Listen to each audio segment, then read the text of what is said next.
வணக்கம். அரசு பணியில இருந்து ரிட்டையர் ஆக போறீங்களா? இல்ல உங்களுக்கு தெரிஞ்சவங்க யாராவது கவர்மெண்ட் சர்வீஸ்ல இருக்காங்களா? அப்போ கண்டிப்பா இந்த தொகுப்ப நீங்க முழுசா கேட்கணும்.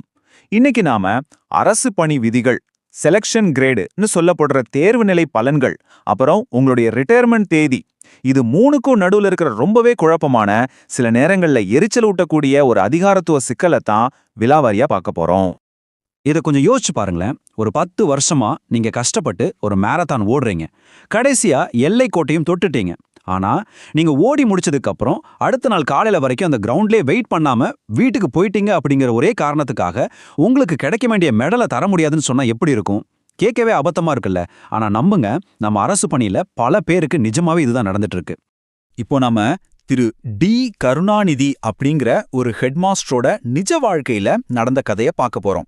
தன்னோட வாழ்நாள் முழுசும் அர்ப்பணிப்போட வேலை செஞ்சுட்டு கடைசியா அந்த ரிட்டையர்மெண்ட் நாள் அன்னைக்கு அவர் சந்தித்த ஒரு முரண்பாடான சிக்கல் தான் இந்த மொத்த பிரச்சனைக்கும் ஒரு சிறந்த உதாரணம். அவரோட சர்வீஸ் ரெக்கார்டை கவனிச்சிங்கன்னா இது உங்களுக்கு ரொம்ப தெளிவா புரியும். ஏப்ரல் 10, 1996ல ஒரு பிஜி அசிஸ்டண்டா அவர் வேலையில சேர்றாரு. அப்புறம் ஜூன் 1, 2012 அன்னைக்கு ஹெட்மாஸ்டரா ப்ரொமோஷன் வாங்குறாரு. சரியா 10 வருஷம் கழிச்சு மே 31, 2022 அன்னைக்கு தன்னோட சர்வீஸ்ல இருந்து முறைப்படி ரிட்டையர் ஆகுறாரு. இதுல நம்ம நோட் பண்ண வேண்டிய முக்கியமான விஷயம் என்னன்னா, ஹெட்மாஸ்டரா அவர் சரியா 10 முழு வருஷங்கள் எவ்வித குறையும் இல்லாம வேலை செஞ்சிருக்காரு. அரசு பணியை பொறுத்த வரைக்கும் இந்த 10 வருஷம் அப்படிங்கிறது சும்மா சாதாரண நம்பர் கிடையாதுங்க.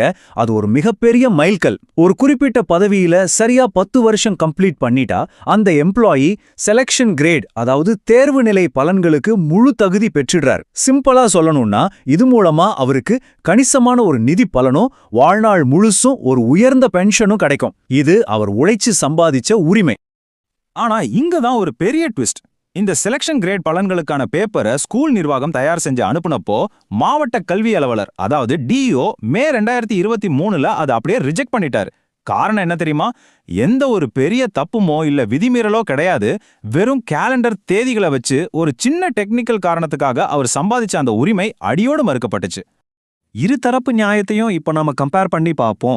மே 31ஆம் தேதியோட எனக்கு சரியா 10 வருஷம் முடிஞ்சிருச்சு, அதனால எனக்கு சேர வேண்டிய பலன்களை கொடுங்கன்னு கருணாநிதி சார் தரப்புல கேக்குறாங்க. ஆனா கல்வித்துறை என்ன சொல்லுது?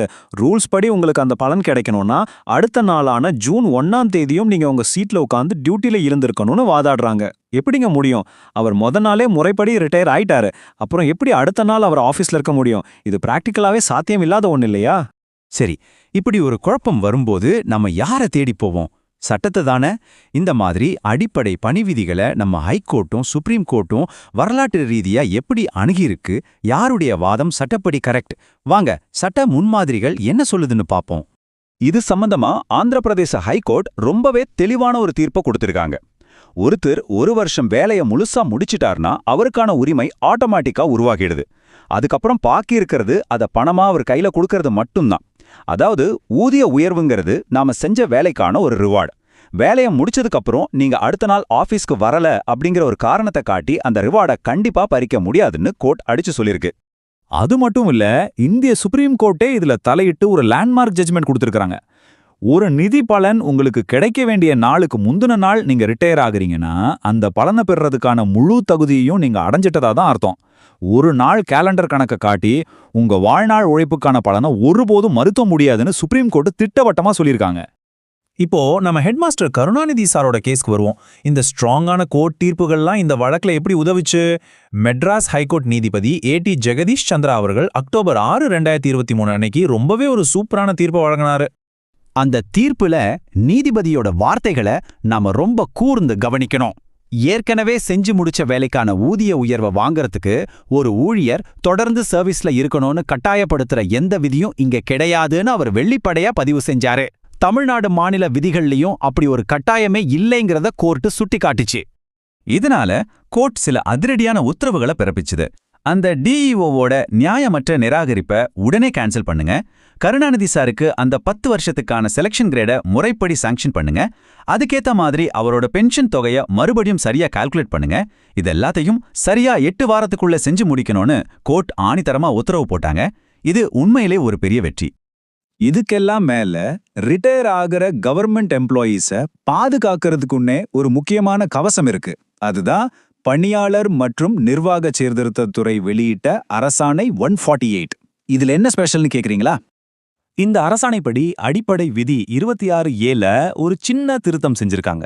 அதாவது ஒரு குறிப்பிட்ட காலாண்டுல, அதாவது ஒரு குவார்ட்டர்ல உங்களுக்கு ஒரு இன்கிரிமெண்ட் வர வேண்டி இருக்குன்னு வச்சுப்போம். அந்த இன்கிரிமெண்ட் வர வேண்டிய தேதியில நீங்க வேலையில இல்லாட்டியும் கூட, இல்ல அதுக்கு முன்னாடியே நீங்க ரிட்டையர் ஆகியிருந்தாலும் கூட எந்த பிரச்சனையும் இல்ல. அந்த காலாண்டோட முதல் நாள்லயே உங்களுக்கு அந்த இன்கிரிமெண்ட் சாங்ஷன் ஆனதா எடுத்துக்கப்படும். உங்களோட கஷ்டத்துக்கான பலன் எங்கேயும் போயிடக்கூடாதுங்கிற ஒரு நல்ல நோக்கத்துக்காகவே இது உருவாக்கப்பட்டிருக்கு. சோ இதுல நமக்கு என்ன தெளிவா புரியுது? அந்த தேவையில்லாத அதிகாரத்துவ ஓட்ட இப்போ முழுசா அடைக்கப்பட்டுருச்சு. சில நாட்களுக்கு முன்னாடி ரிட்டையர் ஆகுறாங்க அப்படிங்கிற அந்த ஒரு சின்ன காரணத்துக்காக அர்ப்பணிப்போட வேலை செஞ்ச எந்த ஒரு ஊழியரையும் இனிமேல் தண்டிக்க முடியாது. நம்ம மாநில அரசோட விதிகளும் சரி, ஹைகோர்ட் தீர்ப்புகளும் சரி, உங்களுடைய நேர்மையான உழைப்புக்கான பலனை எந்த டெக்னிக்கல் காரணமும் அழிச்சிடக்கூடாதுங்கிறத ரொம்ப உறுதியா நிலைநிறுத்துது. இப்போ உங்களை பார்த்து ஒரு கேள்வி கேட்க விரும்புறேன். உங்களோட மாசற்ற பணிக்கான முழு பலன்களையும் நீங்க கரெக்டா வாங்கிட்டு இருக்கீங்களா? கொஞ்ச நேரம் ஒதுக்கி உங்க சர்வீஸ் தேதிகளை செக் பண்ணி பாருங்க. உங்களுக்கான உரிமைகள் என்னன்னு தெளிவா தெரிஞ்சுக்கோங்க. ஏன்னா நீங்க மாரத்தான் ஓடி முடிச்சிட்டீங்கன்னா அந்த மெடல் உங்களுக்கு தான் சொந்தம். அடுத்த நாள் நீங்க எங்க இருக்கீங்கங்கிறதெல்லாம் ஒரு விஷயமே இல்ல. இதுதான் சட்டம் சொல்லும் உண்மை. உங்க உரிமைகளை தெரிஞ்சுக்கோங்க. தொடர்ந்து இணைந்திருங்கள்.